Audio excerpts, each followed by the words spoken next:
All right, welcome back to the 80 Star Basketball Channel, the only star basketball channel bringing you the year in review. 1 year. My first video was January 10th of last year, and wow, what a year, huh? Definitely wanted to talk a little bit about today, some observations from the year, some just, overall for Star, obviously incredible. I did want to discuss disappointments and a lot of things that I found that I did not like that I kind of knew existed in the hobby, but never saw it to the extent and never felt it or was kind of a focal point of where that would be. But obviously, having a star channel and this card, the 101, the true Michael Jordan rookie card, really, really taking off this year. I got to see, a lot of good in people. I got to see a lot of bad in people. And I got to see, for the hobby as it operates in a different light. And, there was just definitely so many things that happened. So, but I did want to really quickly discuss. I had one viewer submission, and I want to talk about this one in particular. I actually did want to focus on because the person who sent me the email, his name is Justin. Thanks, Justin. Yes, if you send me a card for submissions, I will get to it eventually. My email account, I don't check very often. It's kind of like a once in a while thing, but I'll get there. And generally, I want to discuss them on here. So when I do get them, but you did something, Justin, that I think a lot of people do, and I think this is bad. That a lot of people, when they get cards, and one of the reasons for buying the 101, and this is just me interpreting it, it might not be just in what you were thinking, but we kind of fall victim to this. And actually, I myself fall victim to this too. So all Justin did was basically say, "Hey, I just bought this 4.5. He got a little discount from a cashback thing, but he got this for a little over 18. But to him, it was a little over 17, and he wanted to know if this was a good purchase." And here is, and essentially coming off the heels, a few days afterwards, we saw this PSA 4 right here go for about 20. And what's funny is it's like exactly similar cuts, basically just the off-centered full size, but with the exact same off-centering. And this one, Justin's, is a 4.5, and the one that sold was a 4. And when you look at this card, when you actually closely inspect it, you can definitely see. Um, uh, why is it giving me problems here? Come on, let me zoom in. There we go. All of a sudden it starts. I have to throw this corner. I want to talk to that little corner down there on the left edge. You can see some dings. You're going to have damage with a 4. But as far as overall appeal, I don't think this is bad. For a 4, it's great, actually. I think this is, it's just corners that have dings, and it's off centered, but you're getting a 4. That's what's going to be part of the game there. So there's good 4s, and there's other 4s that I've seen that are pretty roughed up with a lot of damage. And this 4.5, I can see the top has this right here. I can't really see closely because of the glare, and I can't zoom in. So I did, this is on the PSA certification, which is with the image you sent me. This looks good. I mean, this looks really good for a 4.5. Eye appeal, I think, is strong.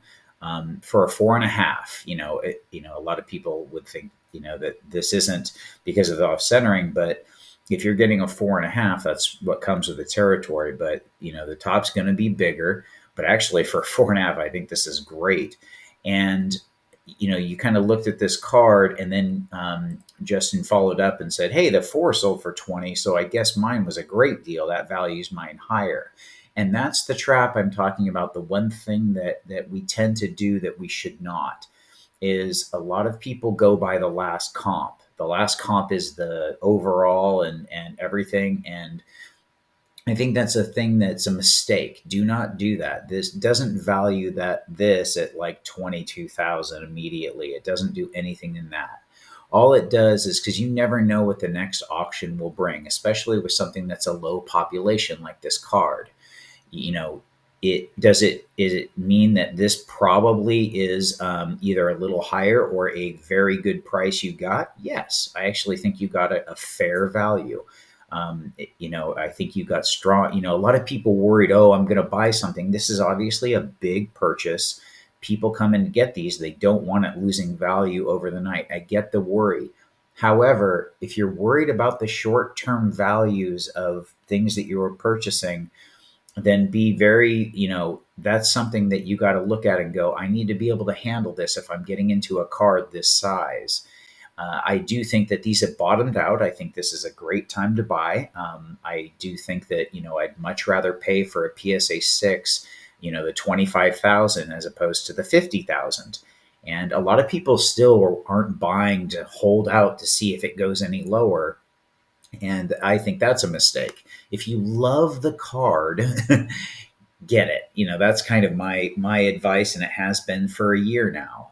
I'll talk about that in the year review, kind of one of my main points. Don't get the card if you're in for a short-term flip, or if that's going to be your only concern. I don't think then you're going to enjoy this, or you can get burned. It will happen. So, this is something like when you buy this, should be purchasing the Michael Jordan True Rookie card. I would hope that would be your focus. I get long-term value, I get investing, and I get that the hobby is more geared towards values and flipping. But the strong collector contingent, which I am, I will sell cards. I will, that's the thing, is I will acquire some with a focus of getting them. But just like last year's directional and price drop, that's one of the reasons I started selling some bags and some singles, was to get back in one of these. And I've set myself up to do that in the short term, is to get another copy. So, we all have our own things, but the one thing is don't get in the trap of looking at one sale, high or low. You need to look at the trend. But Justin, I do think that this was a good pickup after, obviously, this one. It shows that it's a little stronger, but don't think that you're gonna, if you put this up tomorrow, you would get 22,000. It could happen, but you're gonna get it to where you're just focused on valuations. Enjoy the fact that you have a pretty nice, Michael Jordan rookie card, and you're one of the few to have them. So that's kind of what I wanted to talk about there, and that goes into the theme, like I was saying, of the year, things that I learned. And focuses on the trends and everything. Was such a good year for Star. Like, wow. And everything that went up, just like I was saying, the things that you should be focused on is really the perception change in the hobby. This is a long-term change. It isn't a short-term valuation change. I had Brian on Cajun Cardboard, and I've heard Brian, he kind of was saying that, shoot up too far, too fast, inorganic. I don't think it's inorganic, but I did say that. And the whole time I was saying this has gone too far, too fast. Be careful, because as soon as a perception shifts about short-term values, that can go backwards very quickly. So I was saying it the whole time. You can go back through my videos and watch all of them, and see where I say that pretty much at least every week is be careful. But if you do love the card, you never know what prices are going to do. So obviously paying half of what it was a little bit ago, and not much further than it was a little while ago. This is actually a year ago, I mean. So it isn't too far off, and that's why I'm looking to pick up. The charts to me show that they're about to do a steady, slow incline upwards. And that's, I'll show that off in my data modeling. I do want to talk about types. I'm still going to get to it, believe it or not. I do want to do that video where I kind of show typing, and we'll look at some charts and everything. I got to subscribe, do a few things to get some subscriptions, and I want to get some nice data showing. So hopefully I can get that up sooner than later. But close that one out. But as far as trends, obviously we shot up for a little while, but here's the big thing about why Star won this year, and why the 101 in particular. I'm going to focus on that one because that always has been my focus. That to me is, this card is very different. It's even different than other Star cards, because a lot of Star has a lot of inserts, and it has a lot of the base card, base set, rookie card. It was my focus and always has been. There's a lot of subsets, not inserts. It kind of was the first types of inserts almost, but subset cards that don't data type as well. And as far as this is the 101 is the most special card. It essentially just is Michael Jordan's rookie card.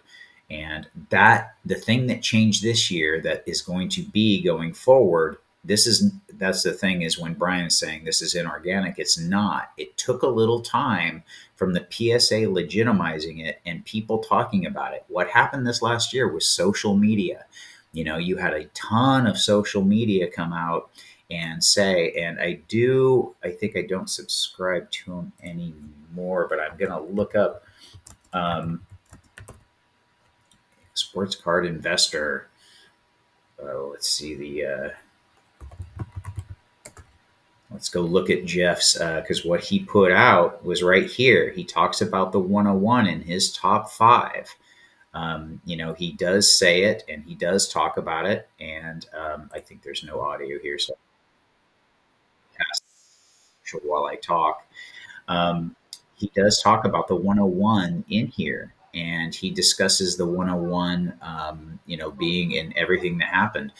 That was the thing you started hearing big. You definitely had social media coming out, changing their perception of the card, and that's the shift that happened. But that's forever. And you have a lot of first year people. I saw, different. Where is it? Right here. You can go check out. So check out this video, and then I got to find out where he says it, but and talks to it. But right there. Um, since you can't hear basically he talks to this card, that it's essentially like, wow, this was one of the hottest cards of the year and kind of the story of the year. Right, because now that people's perceptions have changed and changed permanently. This is a permanent change, and it's a permanent realization, especially from the 86 Fleer, people that said, oh, that's the only rookie card, to now a lot has changed. Just like I showed, their perceptions are even softened. It's not like they had to do a hard shift over to go, oh, no, never, never. Now, a lot of people who just thought of the 86 Fleer as the rookie, they're looking at this and going, yeah, that might be the rookie card. Or, okay, they're both rookie cards. But essentially, it has enough, now it's been enough in the spotlight to change the whole hobby's perception somewhat, a lot, or a little.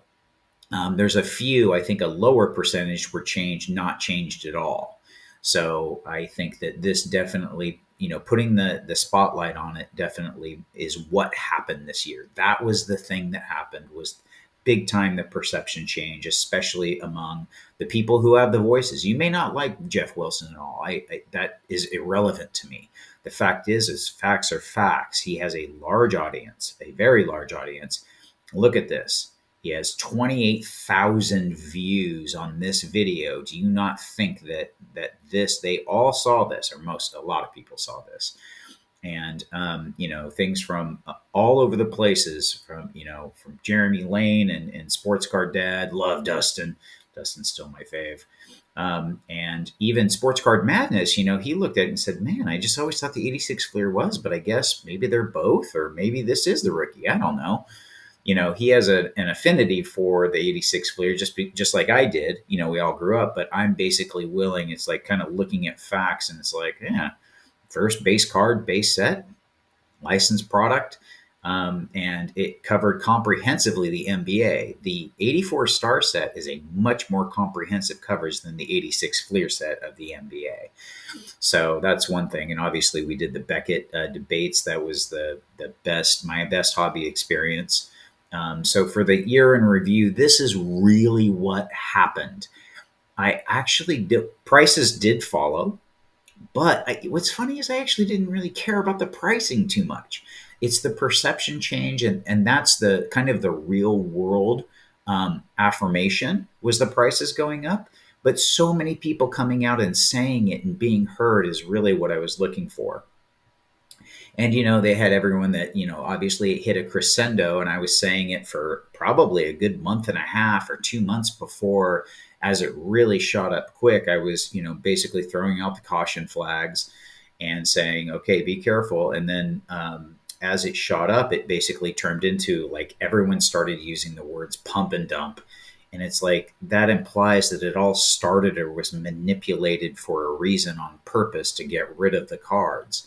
And it's conspiracy theories like that that just it gets so frustrating to listen to, and people coming up and people saying that I had so many things thrown at me. Like I had it, I was in the what was it? It was a golden auction, I think, for the first 10 that I had mine in there, and you know that I sold off all everything, and it's like, oh my god, you just listen to the stuff that's being said, and to be a I saw that dark side of the hobby, and that was basically, it was frustrating to see, but that's it, which helps you. You need to listen to the information. Here's your best plan going forward. Don't listen to the noise. Look at the facts, look at what you think is right. You can hear opinions. Mine's just an opinion. Hear them and then see what makes sense and then go with that. Listening to noise, people want to manipulate, people want it to go, there are more 86 Fleer people like being the rookie, and they have more of a vested interest. Don't look at that. But that's why they purchased. They thought that the 86 Fleer. I purchased the 101s. I've purchased a bunch now. And every one I purchased because I said, this is the true rookie card. It's not like I had these cards and then I went, oh, I want them to be the rookie because I want the price to go up. That's so far away from what ever happened. I was buying this card. I bought this card 7 years ago, and I sold it 7 years ago. I immediately bought and sold because, like, wow, to me, making money off a card for the first time was great. And, it was just actually, I think it was like 8 or 9 years ago now. I can't even remember, but it was a while back when, the perception was just this XRC thing and whatnot, but essentially before the big, 2020 COVID boom. So anyway, that's my thing for the year in review. Just wanted to talk about this. It's so good to see the Star and the Star brand get some recognition, especially talking to Beckett and everything. So overall, just a good year, a fantastic, amazing year. I'm expecting prices to stay strong from here and to be going up. I don't know how fast that's going to be over time, but I don't care. I hope they go slow because I want to get a couple of, gosh, if I could even get 2 copies of this, that would be fantastic. But buy the card, not the grade. But just a phenomenal year for Star. And yeah, let me know what you think of the year, and then let me know, what you think this year is going to be like in the comments. So, and I will see you at the next video.